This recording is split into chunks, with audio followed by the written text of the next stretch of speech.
Welcome students. पिछले lecture में हमने one one onto many one into इन फंक्शंस के बारे में चर्चा की थी। आज हम एनसीईआरटी बुक की एक्सरसाइज 1.2 में जो क्वेश्चंस इन प्रॉपर्टीज पर बेस्ड हैं उन क्वेश्चंस को करें। मैं पहले क्वेश्चन 2 से स्टार्ट कर रहा हूं। पहला जो क्वेश्चन है क्वेश्चन नंबर 2 में, उसमें हमें चेक करना है कि ये जो फंक्शन हमें दिया गया है यह इंजेक्टिव और सरजेक्टिव है या नहीं है, या इनमें से कौन सी प्रॉपर्टी इसमें होल्ड होती है। कल जब हम पढ़ रहे थे तो कल हमने बताया था कि जो फंक्शन 1 होता है उसे इंजेक्टिव फंक्शन भी कहा जाता है, और जो फंक्शन ऑन टू होता है उसे सरजेक्टिव फंक्शन भी कहा जाता है। तो पहला जो पार्ट है कि एक फंक्शन नेचुरल नंबर से नेचुरल नंबर सेट पर डिफाइन है, और फंक्शन का रूल है कि fx = x²। हम पहले 1 चेक करते हैं कि क्या ये 1 है। अगर कोई भी फंक्शन किसी रूल को फॉलो करता है तो इन जनरल प्रूव करना होता है। अगर फॉलो नहीं करता है तो हमें पर्टिकुलरली एग्जांपल देना होता है। यहां पर हम ये चेक करते हैं कि क्या हर एलिमेंट की इमेज डिफरेंट है। तो हम देख सकते हैं कि यहां जो डोमेन है वो नेचुरल नंबर का सेट है। अगर मैं 1 की इमेज की बात करूं तो 1 आएगा, 2 की इमेज 4, 3 की इमेज 9। यानी हम देख सकते हैं कि हर एलिमेंट की इमेज जो है डिफरेंट है, तो 1 ये फंक्शन होना चाहिए।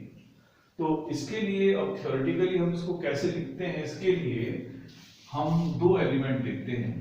लेट x1 और x2 दो नेचुरल नंबर लेते हैं जो कि डोमेन में से लिए जाते हैं, और इस प्रकार से मैं ले रहा हूं कि ऐसे ये नंबर हैं कि इनकी इमेजेस सेम हैं, fx1 और fx2 सेम।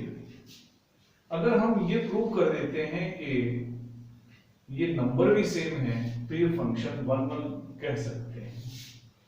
fx1 और fx2 बराबर होने का अर्थ है कि फंक्शन की fx पर वैल्यू x² है, तो ये होगा x1² और ये होगा x2²।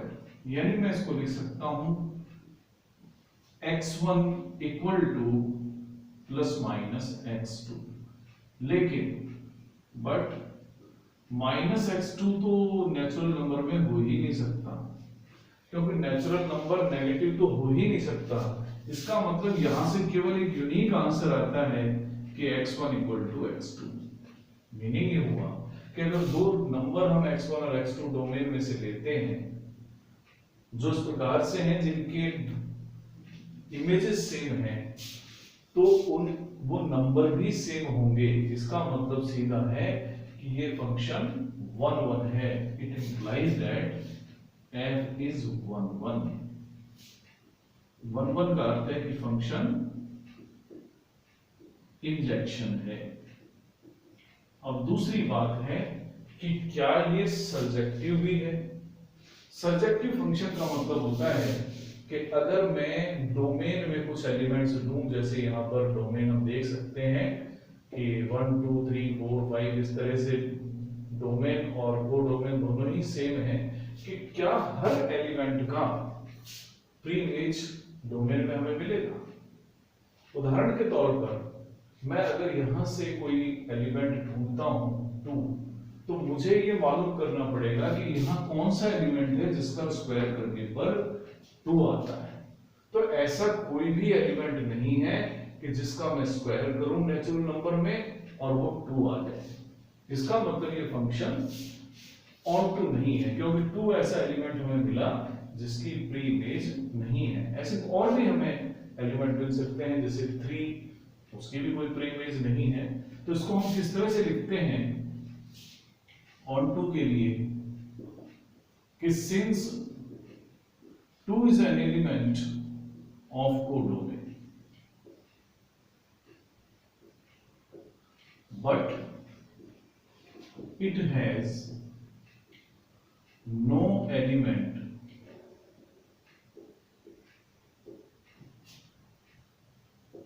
in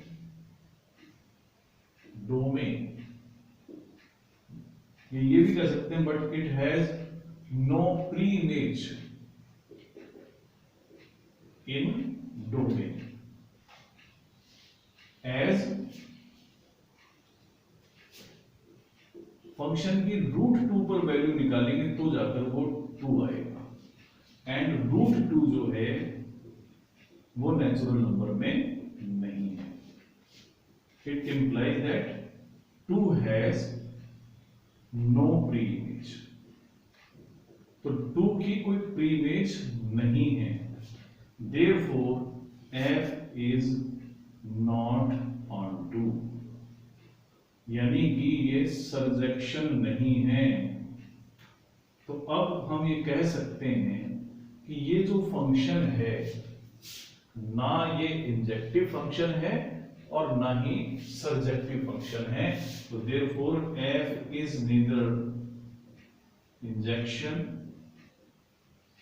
nor सर्जेक्शन।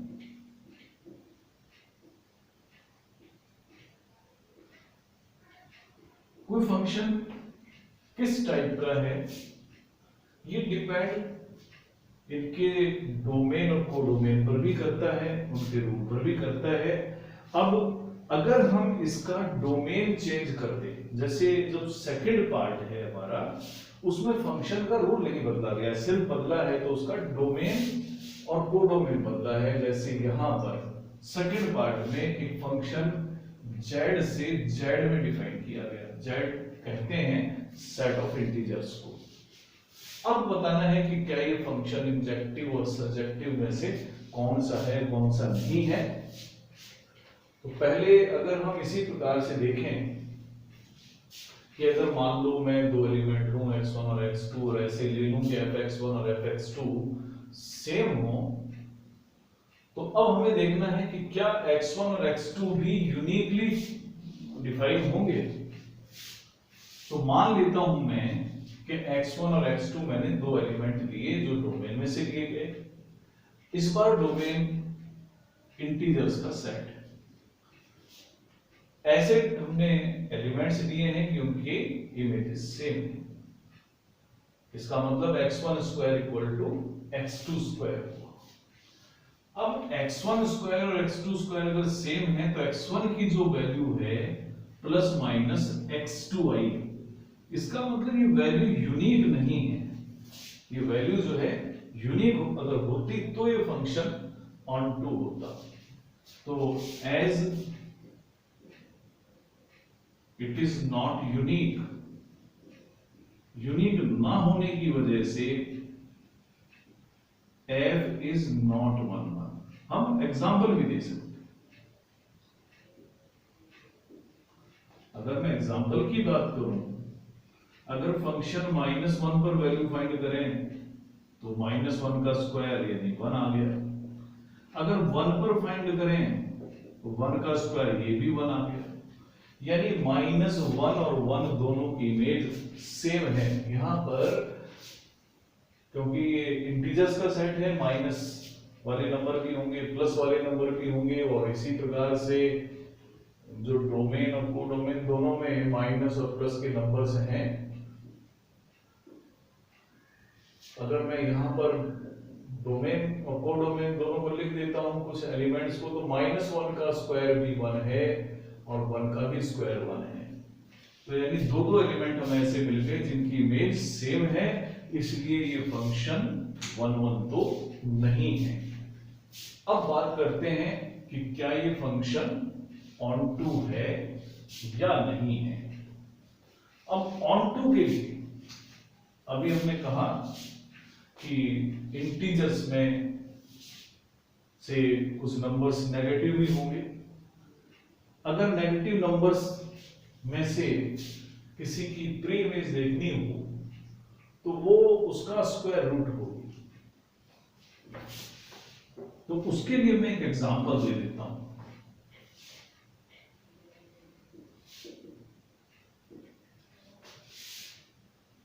सिंस मैंने एक नंबर लिया -2 जो कि कोडोमेन में से लिया गया है,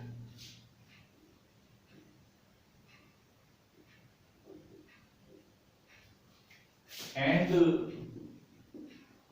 pre-image of -2 is, हमें ये देखना है कि ऐसा कौन सा नंबर है जिसका स्क्वायर करने पर -2 आता है। तो ऐसा कोई भी रियल नंबर नहीं है जिसका स्क्वायर करने पर माइनस आ जाता हो।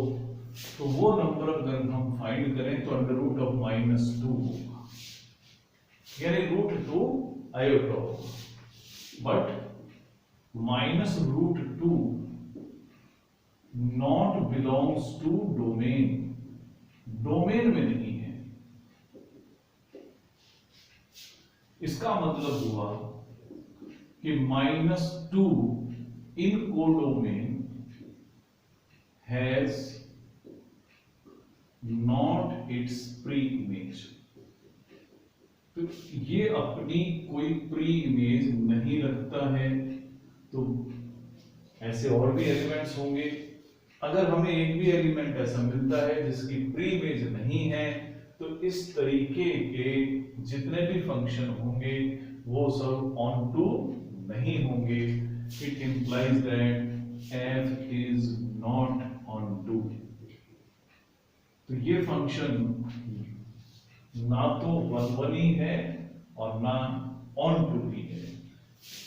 It implies that f is neither 1 nor onto.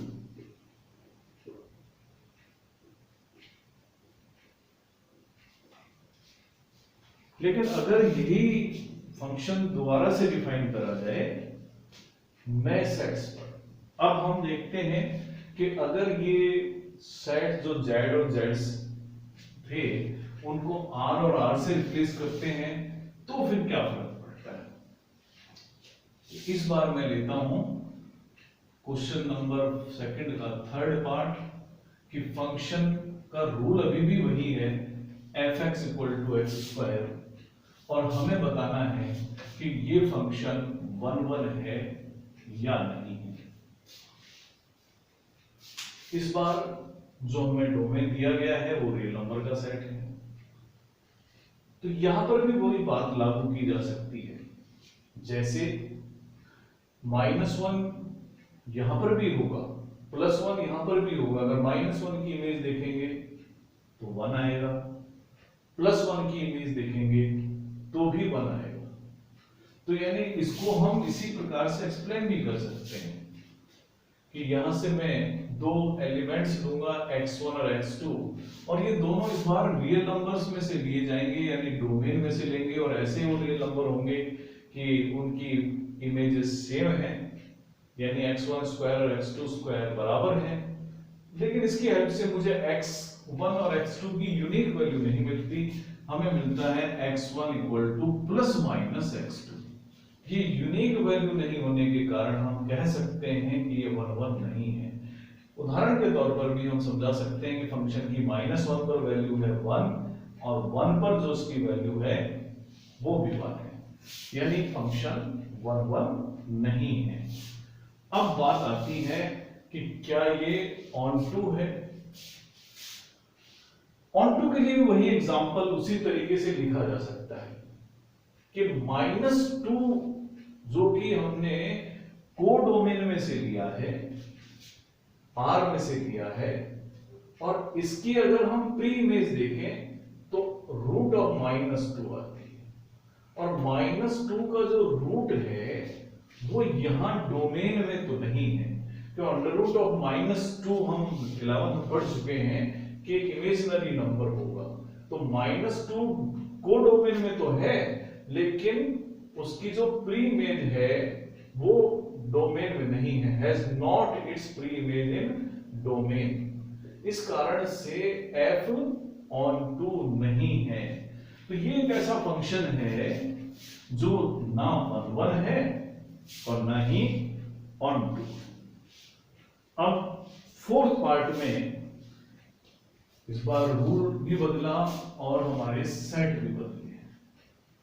Fourth part है कि फंक्शन नेचुरल नंबर के सेट से नेचुरल नंबर के सेट पर डिफाइन किया गया और फंक्शन का रूल है f(x = x2)।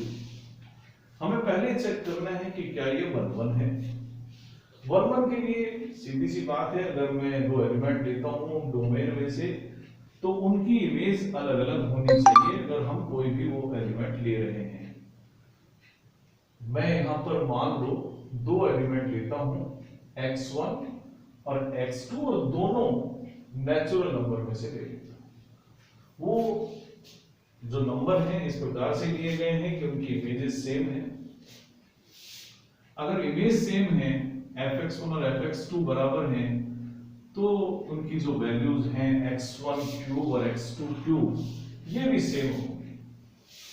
दो नंबर्स के क्यूब अगर सेम हैं तो इसको हम x1 = x2 लिख सकते हैं कि दो नंबर के क्यूब सेम होने का मतलब है कि वो नंबर सेम तो होंगे ही होंगे। x1 = x2 तभी ऐसा पॉसिबल है कि जब उनके क्यूब्स भी सेम होंगे।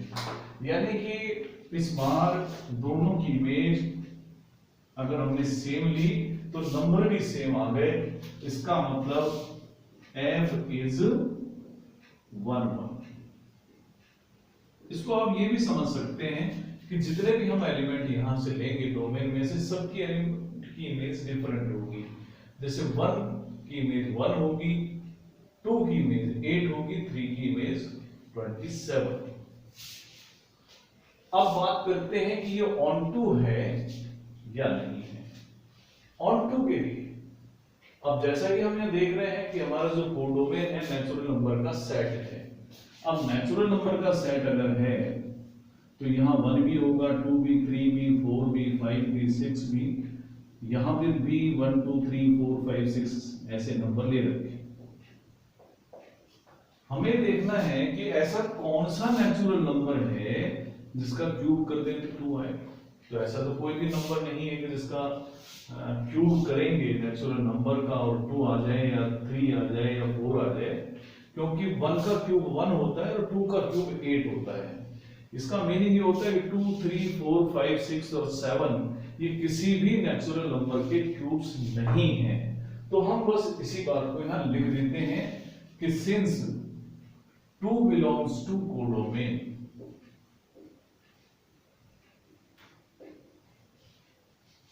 और इसकी जो प्री इमेज है and its pre image are, तो इसकी जो प्री इमेज होंगी, दरअसल 3 प्री इमेज होंगी। 3 नंबर ऐसे होंगे जिनका क्यूब करने पर 2 आता है, लेकिन वो जरूरी नहीं है कि रियल हो या नेचुरल हो, और वास्तव में वो है तो 2 की पावर 1/3 या 2 की पावर 1/3 ओमेगा, 2 की पावर 1/3 ओमेगा स्क्वायर। और इनमें से which do not belong to domain, इनमें से एक भी डोमेन में नहीं है। इसका मतलब यहां जो मैंने एक एलिमेंट लिया 2 जो कि कोडोमेन में था, उसकी जो प्री इमेज थी वो डोमेन में नहीं है। Hence f is not onto।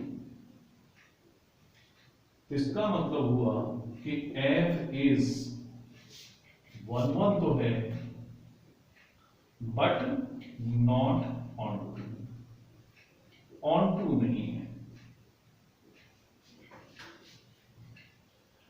अब अगर मान लो यही क्वेश्चन z से z पर डिफाइन कर दिया जाता है तो आप देख सकते हैं क्या चेंज होता। अगर ये z से z पर डिफाइन करा जाता तो -1 की इमेज 1 होती, -1 की इमेज जैसे 1 है, +1 की इमेज 1 हो गई, तो 1 1 तो अभी भी ये रहता, क्योंकि हर नंबर की जो इमेज है वो डिफरेंट होती है। माइनस वालों की इमेज माइनस होती, प्लस वालों की इमेज प्लस होती, लेकिन ऑन टू अभी भी नहीं होता, क्योंकि यही तर्क यहां पर भी दिया जा सकता है। जो तर्क अभी हमने दिया था, ये नंबर अभी भी पिछले नेचुरल नंबर के सेट में नहीं थे, इनमें भी नहीं। तो यानी जेड से जेड पर जब इसको डिफाइन करेंगे तो भी ये फंक्शन जो है 1 तो होगा, लेकिन ऑन टू नहीं होगा। तो इसी प्रकार से आज हमने क्वेश्चन नंबर 2 किया है। आप अपनी बुक से और एग्जांपल्स लें और उनकी इंजेक्टिविटी और सब्जेक्टिविटी चेक करें। इससे अगले वाले क्वेश्चंस हम कल वाले लेक्चर में लेंगे। आज के लिए इतना ही, धन्यवाद।